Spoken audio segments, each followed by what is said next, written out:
Okay, good morning student. Now we are going to 10th standard unit 7. So last previous class see that change the revenue system and subting of land last previous class and peasant and tribal residents. சரி விவசாயிகள் மற்றும் பழங்குடியினருடைய புரட்சி பற்றி நம்ம பார்த்தோம். Anti colonial movement and the British nationalism அப்படின்னு சொல்லிட்டு நம்ம பார்த்தோம். சரியா பர்த் ஆஃப் நேஷனலிசம் அப்படின்னு சொல்லிட்டு நம்ம பார்த்தோம். அதில் இன்றைக்கி நம்ம பார்க்க போகிறது என்னன்னு சொல்லிட்டு பார்த்தீங்கன்னா peasants uprising and Faraizi movement. Peasants uprising அப்படின்னு சொல்லிட்டு நம்ம பார்த்தோம்னா விவசாயிகளுடைய கிளர்ச்சிகள் அப்படின்னு சொல்லிட்டு நம்ம பார்க்குறோம். Peasants' revolt began to the early 19th century and continued till the very end of the British rule in India.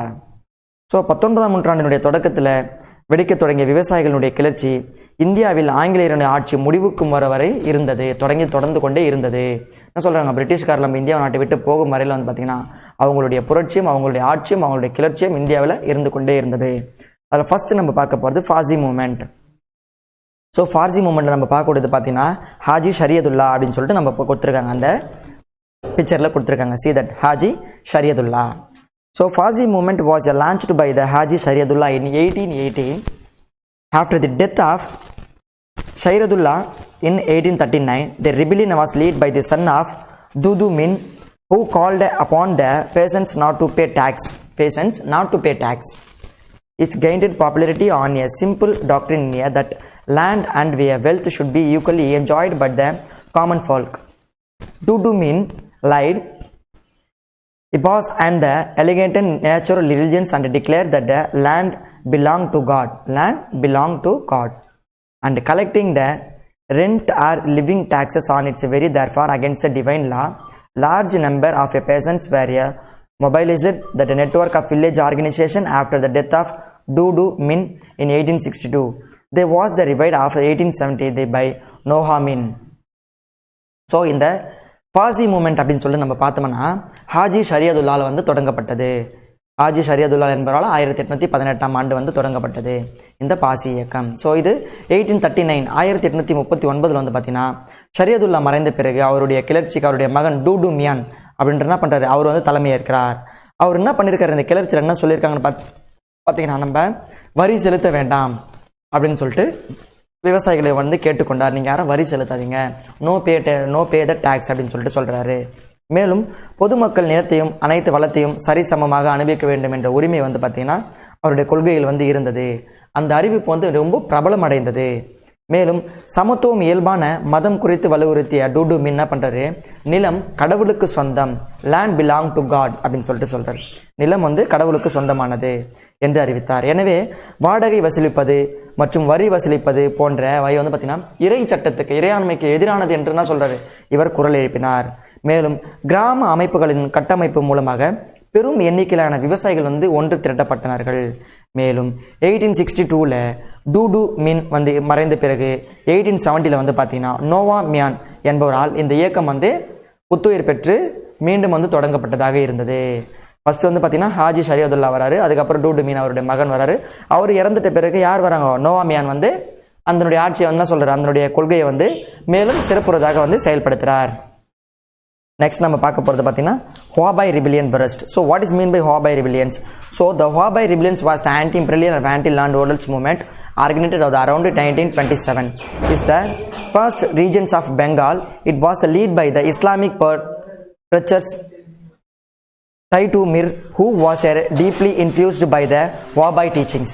So became an influential figure among the predominantly Muslim peasants post of the cause zamindar system அப்படின்னு சொல்லிட்டு கொடுத்துருக்காங்க. So அதாவது பரிசத்தில் வஹாபாய் கிளர்ச்சி அப்படின்னு சொல்லிட்டு சொல்கிறாங்க. என்ன சொல்கிறாங்க, பரிசத்தில் வஹாபாய் கிளர்ச்சி. அதில் D2 மிர் வந்து பார்த்தீங்கன்னா ரொம்ப புகழ்பெற்றதாக இருக்கிறார். இந்த வஹாபாய் கிளர்ச்சி என்பது ஆங்கிலேயர்களுக்கும் நிலப்பிரபுகளுக்கும் லேண்ட் ஹோல்டர்ஸ், சரியா லேண்ட் லார்ட்ஸ் அப்படின்னு சொல்லிட்டு சொல்லுவாங்க, சரியா லேண்ட் லார்ட்ஸ் நிலப்பிரபுக்களுக்கும் ஆங்கிலேயர்களுக்கும் எதிராக தொடங்கப்பட்டு தான் வந்து பார்த்தீங்கன்னா கொடுத்துருக்காங்க இந்த வஹாபாய் ரிபிலியன்.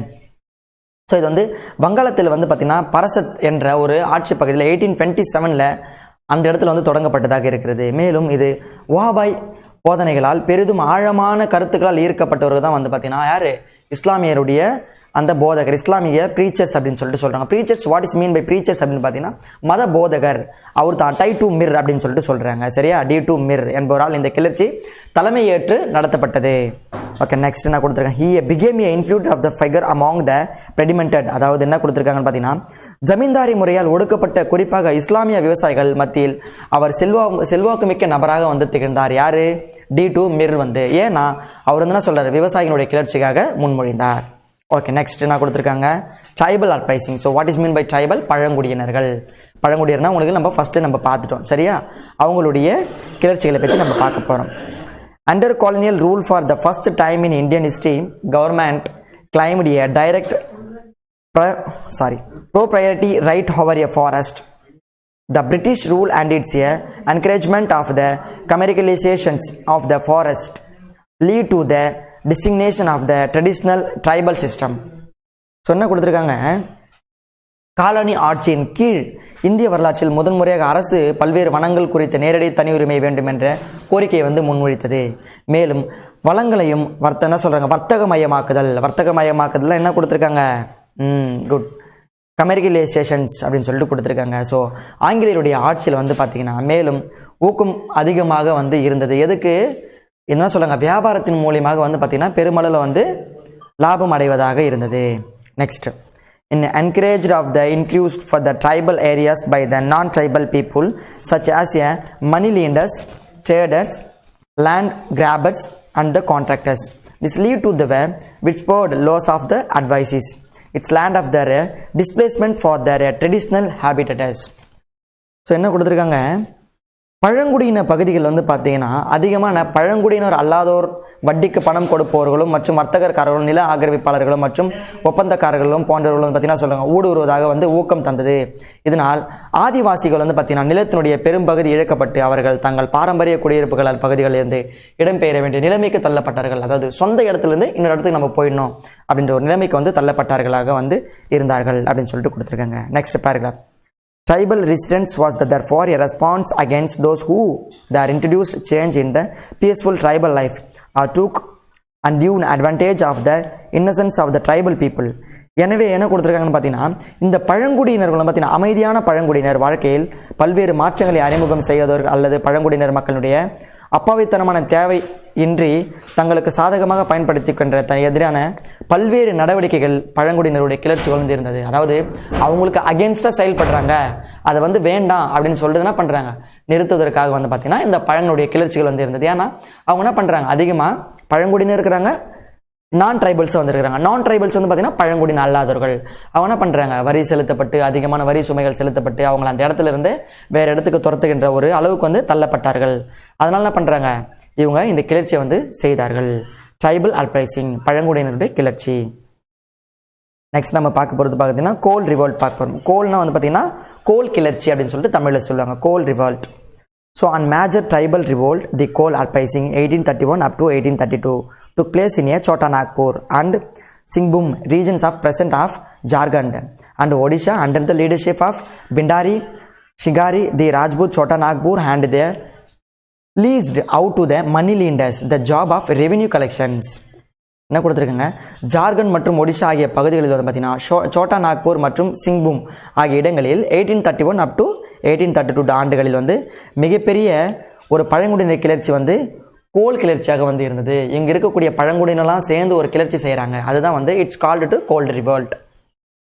நெக்ஸ்ட் நான் கொடுத்துருக்காங்க, the usury of the forcible evacuation of the tribal from their land due to the resentment of the coals. The initially protest of the resistant coals was the response blunder or on that attacks on the priorities outsides. There was the followed by the killing money lenders of merchants. Merchants வந்து பார்த்தீங்கன்னா சொல்கிறாங்க இந்த வணிகர்கள். The tribal leaders adopted the varied method to spread their messages such as a beating of drums accompanied by the warming to all outside to the leave. The British supported the rebellion with a great violence. So இதெல்லாம் கொடுத்துருக்காங்க 1831 1832 சோட்டா நாக்பூர் ஒடிஷா ஆகிய பகுதிகள் எல்லாம் வந்து பார்த்தீங்கன்னா சிங்பூம் ஆகிய பகுதிகள் ஒன்று திரண்டு விவசாயிகள் பழங்குடியினர் செய்த கிளர்ச்சி தான் கோல் கிளர்ச்சி என்று அழைக்கப்பட்டது. மேலும் இது வந்து பார்த்தீங்கன்னா சிங்ராய் தலைமையில் நடந்தது. சோட்டா நாக்பூர் பகுதியினுடைய அரசர் வருவாய் வசூலிக்கும் பணியை வட்டிக்கு பணம் கொடுப்பவரின் குத்தகைக்கு விட்டிருந்தார். என்ன கொடுத்துருக்காங்க? வட்டிக்கு பணம் கொடுக்குறாங்க பற்றி அவங்களுக்கு வந்து குத்தகைக்கு விட்டிருந்தாங்க அதனுடைய அரசர். மேலும் பழங்குடியினர் கட்டாயப்படுத்தி அவர்களுடைய பகுதிகளில் வெளியேற்றப்பட்டதால் இந்த கோல் இனத்தவர்களுடைய கோபத்தை ஏற்படுத்தியது. அங்கே இருக்கிறவங்க வந்து சின்ன சின்ன என்ன சொல்கிறாங்க, இந்த கிராம குடியிருவாசிகள் ரொம்ப என்ன சொல்கிறாங்க, இந்த மலை கிராமத்தில் வசிக்கிறவங்க எல்லாருமே என்ன பண்ணுறாங்க, கட்டாயப்படுத்தி அங்கேருந்து துரத்திடுறாங்க. அதனால் என்ன பண்ணுறாங்க, இந்த கோல் கிளர்ச்சிகள் வந்து நடைபெற்றது. இதில் வெளியாட்கள் சொத்துக்கள் மீது தாக்குதல் நடத்துதல், கொள்ளையடித்தல், கலவரம் செய்தல் ஆகிய பல்வேறு வழிகளில் கோள்களுடைய புரட்சி வந்து தொடக்க காலத்தில் போராட்டம் எதிர்ப்புகள் ஆக வந்து அமைந்தது. மேலும் வட்டிக்கு பணம் கொடுப்போர் வர்த்தகர்கள் ஆகியோர்கள் வந்து என்ன சொல்கிறாங்க, அதிகமாக கொல்லப்பட்டார்கள். என்ன பண்ணுறாங்க, இவங்க பார்த்துனே இருந்தாங்க. இவங்களுடைய என்ன சொல்கிறாங்க, கொள்கைக்கும் இவங்களுடைய அமைதிக்கும் இவங்களுடைய பொறுமைக்கும் வந்து ஒரு எல்லை உண்டு அப்படின்னு சொல்லிட்டு சொல்கிறாங்க. மேலும் லாஸ்ட் தான் கொடுத்துருக்காங்க, Drums occupied by the warring of all outsiders to the leave the British support of the rebellion with great violence. So பல்வேறு கொள்கைகளை முழங்கியும் அம்புகளை எய்தும் வெளியாட்களை வெளியேற செய்யும் எச்சரிக்கைகளை செய்தும் பல வகையான பழங்குடியின தலைவர்கள் தங்கள் கிளர்ச்சியில் பற்றி செய்திகளை வந்து பரப்பினார்கள். என்ன பண்ணுறாங்க, அவங்க உள்ளே வரும்போது வில்லு விடுறாங்க, அம்பு எய்கிறாங்க, இந்த மாதிரி என்ன சொல்கிறாங்க, ஒரு வகையான மயக்கமான புகை குண்டை வந்து வீசுகிறாங்க அப்படின்னு சொல்லிட்டு என்ன பண்ணுறாங்க, பல்வேறு செய்தியை வந்து பரப்பினார்கள். மேலும் ஆங்கிலேய அரசு பெரிய அளவிலான வன்முறை மூலம் இந்த கிளர்ச்சி அடைக்குது. என்ன பண்ணுறாங்க, உடனே அவங்க மேலே போய் சொல்லிட்டாங்க, இந்த மாதிரிலாம் நாங்கள் உள்ளே போனால் இந்த மாதிரிலாம் வந்து பண்ணுறாங்க, அம்பு எய்கிறாங்க, கொன்னுடுறாங்க, வில்லு விடுறாங்க, இந்த மாதிரி காட்டு பிராணித்தனமாக நடந்துக்கிறாங்க அப்படின்னு சொல்லிட்டு என்ன பண்ணுறாங்க, அவங்க சொல்லும் பொழுது ஆங்கிலேயர் ஆட்சி என்ன பண்ணுது, அவங்கள ஒடுக்கிறதுக்கான மிகப்பெரிய ஒரு கிளர்ச்சி ஏற்பாடு செய்து அவங்கள ஒடுக்கிறாங்க. ஓகே, நெக்ஸ்ட் நம்ம பார்க்க போகிறது என்ன பார்க்க போகிறோம், சாந்தல் ஹோல் இன்செக்ஷன். சாந்தல் ஹோல் அப்படின்னு சொல்லிட்டு பார்த்தோம்னா சாந்தர்களுடைய கிளர்ச்சிகள். Santals scattered the various parts of the Eastern India when forced to move out of their homeland during the process of creation of the Zamins under the permanent settlement cleared the forest area around the Rajmahal Hills. So இந்தியாவின் கிழக்கு பகுதிகளில் பரவலாக வாழ்ந்து வந்த சாந்தலர்கள் அப்படின்னு சொல்லிட்டு ஒரு இன குடியிருப்புவாசிகள் இருக்கிறாங்க. சாந்தல்கள் பார்த்தீங்கன்னா ஒரு இன குடியிருப்புவாசிகள். இவங்க கீழ் ஜமீன்தார்களை உருவாக்குவதற்கும் தங்களுடைய பூர்வீக இடத்தை விட்டு இடம்பெயர வேண்டிய நிர்பந்திக்கப்பட்டதால் ராஜ்மஹால் மலையை என்ன கொடுத்துருக்காங்க, ராஜ்மஹால் மலையை சுற்றி அங்கிருந்து என்ன சொல்கிறாங்க, வெளியேற வேண்டிய ஒரு நிலைமைக்கு வந்து இருந்தார்கள். ஓகே, நெக்ஸ்ட் என்ன கொடுத்துருக்காங்க, Santal. They were opposed by the local policy and the European affairs engaged in the railway construction. Pushed out their familiar habits, the Santal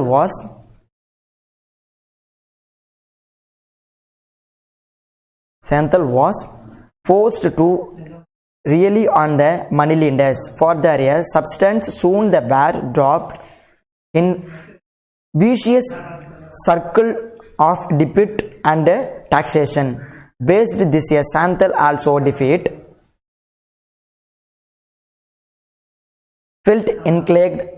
neglected under the corrupt British administration and the inhabited the renender. So renender justice to the ligamented grievance. அதாவது என்ன கொடுத்துருக்காங்கன்னு பார்த்தீங்கன்னா நம்மளுக்கு